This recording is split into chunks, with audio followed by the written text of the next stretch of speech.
Hello guys, तो कैसे हो आप लोग। सभी को राम राम। मैं सागर सैनी आपके अपने इस प्यारे से यूट्यूब चैनल में आपका स्वागत करता हूं। आज का जो सेशन होने वाला है वो बड़ा ही प्यारा होने वाला है, जो कि रिलेटेड होगा पंचवर्षीय योजनाओं से। दोस्तों, ये पंचवर्षीय योजनाएं लगभग सभी one day exam, state PCS exams आदि में अपनी महत्वपूर्ण भूमिका निभाती है। आज हम क्या करेंगे, आज हम इन्हें एग्ज़ाम के नज़रिए से बहुत ही अच्छे से कवर करेंगे। तो चलिए बिना किसी देरी के शुरू करते हैं। और यदि आपको वीडियो अच्छा लगे तो उसे लाइक करना, चैनल को सब्सक्राइब करना और आने वाले वीडियो की नोटिफिकेशन के लिए बेल आइकन को प्रेस करना। चलिए शुरू करते हैं। चलिए देखते हैं सबसे पहले प्रथम पंचवर्षीय योजना। ठीक है, प्रथम पंचवर्षीय योजना। देखिए, जो ये प्रथम पंचवर्षीय योजना थी ये कब स्टार्ट की गई, तो ये 1 अप्रैल 1951 से लेकर 31 मार्च 1956 तक का जो है चली। ठीक है, 1 अप्रैल 1951 से लेकर 31 मार्च 1956 तक का ये योजना चली। उस समय जो प्रधानमंत्री थे वो पंडित जवाहरलाल नेहरू थे। और इस योजना में जो विकास दर का यानी ग्रोथ रेट का जो टारगेट रखा गया था वो कितना था, 2.1%। और एक्चुअल ग्रोथ रेट जो हुई थी वो हुई थी 3.6%। अब हम बात करते हैं कि इस योजना के अंतर्गत जो फोकस किया गया था वो किन बिंदुओं को पर किया गया था। तो उसमें 3 बिंदु मुख्य रूप से दिखाए जाते हैं, जैसे कृषि और सिंचाई, दूसरा हैरोल्ड डोमर मॉडल पर आधारित थी, और ये जो संपूर्ण योजना थी वो कृषि योजना से संबंधित यानी कृषि से संबंधित जो है इसमें योजनाएं बनाई गई थी। चलिए अब देखते हैं इस पंचवर्षीय योजना के तहत अन्य क्या क्या कार्यक्रम हुए, जिसमें सबसे पहला है सामुदायिक विकास कार्यक्रम यानी CDP, कम्युनिटी डेवलपमेंट प्रोग्राम, जो कि कब चलाया गया, 2 अक्टूबर 1952 को लाया गया।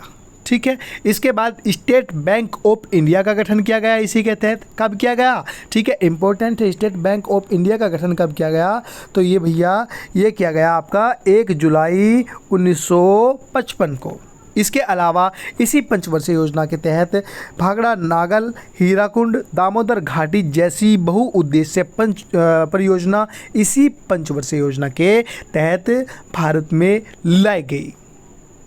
तो दोस्तों, प्रथम पंचवर्षीय योजना की हमने जो इम्पोर्टेंट पॉइंट्स थे वो कवर कर लिए। अब हम देखते हैं सेकंड पंचवर्षीय योजना, द्वितीय पंचवर्षीय योजना। सबसे पहली बात, ये कब शुरू की गई, ठीक है, तो ये 1 अप्रैल 1956 में शुरू की गई और कब तक रही, तो 31 मार्च 1961 तक जो है ये पंचवर्षीय योजना रही। उस समय प्रधानमंत्री कौन थे, तो प्रधानमंत्री थे पंडित जवाहरलाल नेहरू। ग्रोथ रेट क्या रखी गई, तो 4.5% रखी गई, और जो हमने जो है एक्चुअल ग्रोथ रेट जो प्राप्त हुई वो 4.2% हुई। ये योजना किस मॉडल पर आधारित थी, तो ये PC महालनोबिस मॉडल पर आधारित थी। किस मॉडल पर, PC महालनोबिस मॉडल पर आधारित ये जो है योजना थी। अब हम बात करते हैं किन किन बिंदुओं पर इसमें जो है फोकस किया गया था। तो सबसे पहली बात, इसमें भारी और बड़े उद्योगों पर केंद्रित थे, और इसी वजह से औद्योगिक योजना कहा जाता है। इसी वजह से इसे क्या कहा जाता है, औद्योगिक योजना कहा जाता है। ठीक है, तो दोस्तों इस चीज़ को यहाँ पर ध्यान रखना है, किस चीज़ से संबंधित थी, तो भारी और बड़े उद्योगों से संबंधित थी, जबकि इससे पहले उसमें कृषि पर फोकस किया गया था। ठीक है, चलिए अब देखते हैं इस पंचवर्षीय योजना के तहत अन्य कार्यक्रम क्या क्या थे। ठीक है, चलिए, जैसे इस पंचवर्षीय योजना के तहत अन्य कार्यक्रम के तहत हम देखते हैं कि इस पंचवर्षीय योजना के तहत 1 सितंबर 1956 को LIC यानी भारतीय जीवन बीमा निगम को लाया गया। इसके अलावा इस पंचवर्षीय योजना में 3 स्टील प्लांट लगाए गए। कौन कौन से थे, तो जिसमें पहला स्टील प्लांट था वो था भिलाई स्टील प्लांट, जो कि छत्तीसगढ़ में लगाया गया, और किसकी मदद से लगाया गया, तो USSR की मदद से लगाया गया। ठीक है, इसके बाद दुर्गापुर प्लांट जो कि पश्चिम बंगाल में लगा है, वो किसकी मदद से लगाया, तो वो ब्रिटेन की मदद से लगाया गया। और तीसरा राउरकेला प्लांट जो कि ओडिशा में स्थित है, ये पश्चिमी जर्मनी की मदद से जो है लगाया गया, इस्टेब्लिश किया गया। तो ये हो गई दोस्तों सेकंड पंचवर्षीय योजना। अब देखते हैं थर्ड पंचवर्षीय योजना। चलिए, तीसरी पंचवर्षीय योजना के तहत हम क्या देखते हैं, ये जो शुरुआत की गई इसकी 1 अप्रैल 1961 से 31 मार्च 1966 तक ये पंचवर्षीय योजना रही। और इस समय प्रधानमंत्री कौन थे भैया, पंडित जवाहरलाल नेहरू ही इस समय भी प्रधानमंत्री थे। ठीक है, प्रधानमंत्री थे। अब यहाँ पर जो ग्रोथ रेट थी वो क्या थी, देखिए टारगेटेड जो ग्रोथ रेट रखी गई वो 5.6 रखी गई, लेकिन जो एक्चुअल ग्रोथ रेट हुई वो 2.8% हुई। ओके, अब ये योजना किस मॉडल पर आधारित थी, ठीक है, चलिए, ये जो योजना थी वो सुखमोई चक्रवर्ती मॉडल पर आधारित थी।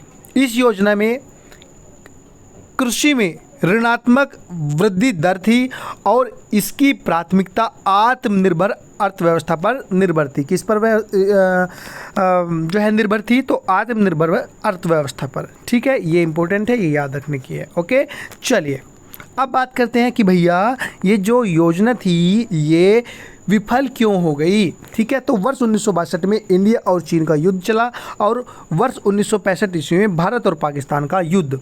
ठीक है, परिणाम स्वरूप क्या हुआ, परिणाम स्वरूप ये योजना जो है विफल हो गई। इसी युद्ध के कारण क्या हुआ, पहला राष्ट्रीय आपातकाल लगा, यानी फर्स्ट नेशनल इमरजेंसी भारत में जो है लगाई गई चीन के युद्ध के कारण और जो है पाकिस्तान के युद्ध के कारण। ठीक है, चलिए आगे चलते हैं। अब हम देखते हैं कि भैया इस योजना के तहत और क्या कार्यक्रम लाए गए। तो पहला, वर्ष 1961 में इनकम टैक्स एक्ट लाया गया और दूसरा जुलाई 1964 में IDBI बैंक बनाया गया। ठीक है, चलिए आगे चलते हैं। अब बात करते हैं भैया तृतीय पंचवर्षीय योजना की। ठीक है, तृतीय पंचवर्षीय योजना जो है वो कब से कब तक चली, 1966 से लेकर 1969 तक ये पंचवर्षीय योजना चलाई गई। ठीक है, देखिए तृतीय पंचवर्षीय योजना के बाद जो है योजना अवकाश आया और वर्ष कब से कब तक, 1966 से लेकर 1969 तक, यानी कोई भी योजना नहीं चला सके। परिणाम स्वरूप हमने इसका जो है वजह क्या थी, तो वजह वही आपातकाल। ठीक है, चलिए इसके बाद जो अगली चौथी पंचवर्षीय योजना थी वो क्या थी और उसके क्या उद्देश्य थे। चौथी पंचवर्षीय योजना जो थी वो 1969 से लेकर 1974 तक चलाई गई और इसकी जो प्राथमिकता थी, यानी वो फोकस बिंदु क्या थे इसमें, तो गाडगिल फॉर्मूले के आधार पर ये चलाई गई और इसमें 14 भारतीय बैंकों का राष्ट्रीयकरण कर दिया गया। किसके माध्यम से, तो इंदिरा गांधी के माध्यम से, और इसी के तहत हरित क्रांति मिशन प्रारंभ किया गया। ठीक है, तो ये इंपॉर्टेंट हो जाएगा कि किस योजना के तहत हरित क्रांति मिशन प्रारंभ किया गया, तो इसका सही उत्तर होगा आपका चौथी पंचवर्षीय योजना के तहत। ठीक है, इस समय प्रधानमंत्री इंदिरा गांधी थी। चलिए नेक्स्ट, अब बात करते हैं भैया पांचवी पंचवर्षीय योजना की। पांचवी पंचवर्षीय योजना जो थी वो वर्ष 1974 से लेकर 1979 तक चली और इस समय जो प्रधानमंत्री थी वो इंदिरा गांधी ही थी। ठीक है, और इसके उद्देश्य क्या था, तो इस योजना में गरीबी हटाओ का नारा दिया गया। इंपॉर्टेंट है, पूछ लिया जाएगा कि गरीबी हटाओ का नारा किस पंचवर्षीय योजना के तहत दिया गया, तो इसका उत्तर होगा पांचवी पंचवर्षीय योजना के तहत। दूसरा, डीपी धर मॉडल आधारित है। ठीक है, डीपी धर मॉडल पर आधारित ये पंचवर्षीय योजना थी और वर्ष 1978 में मोरारजी देसाई सरकार ने इस योजना को समाप्त कर दिया। 20 सूत्रीय कार्यक्रम 1975 को आरंभ हुआ। अब हम देखते हैं भैया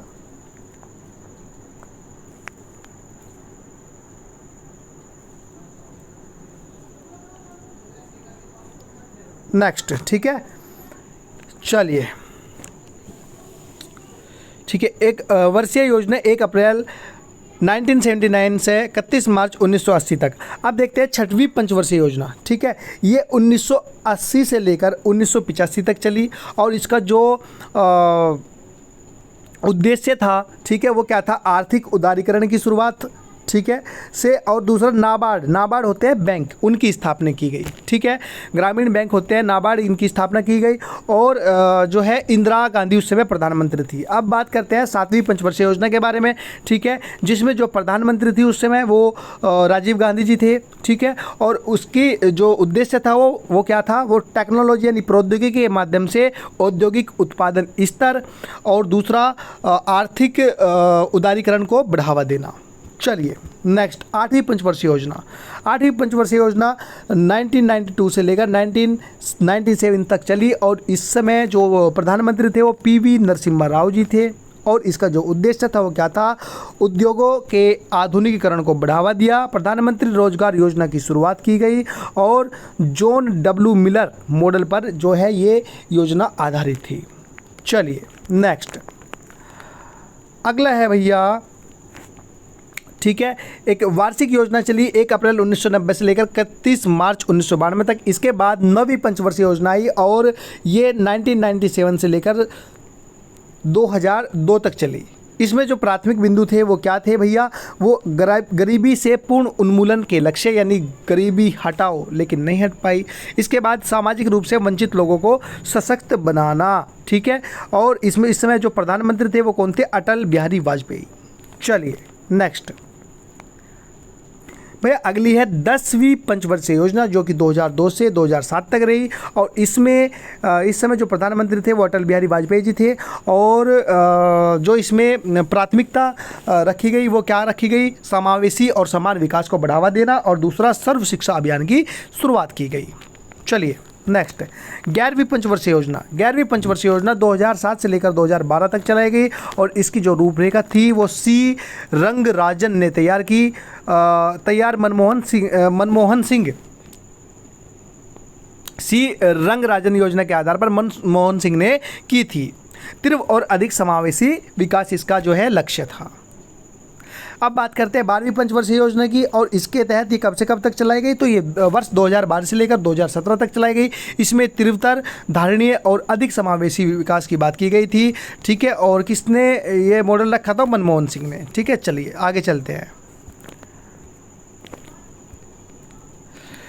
आगे भैया कि भारत में पंचवर्षीय योजना का जनक पूर्व प्रधानमंत्री पंडित जवाहरलाल नेहरू को कहा जाता है और भारत में पंचवर्षीय योजना का वास्तुकार, ठीक है,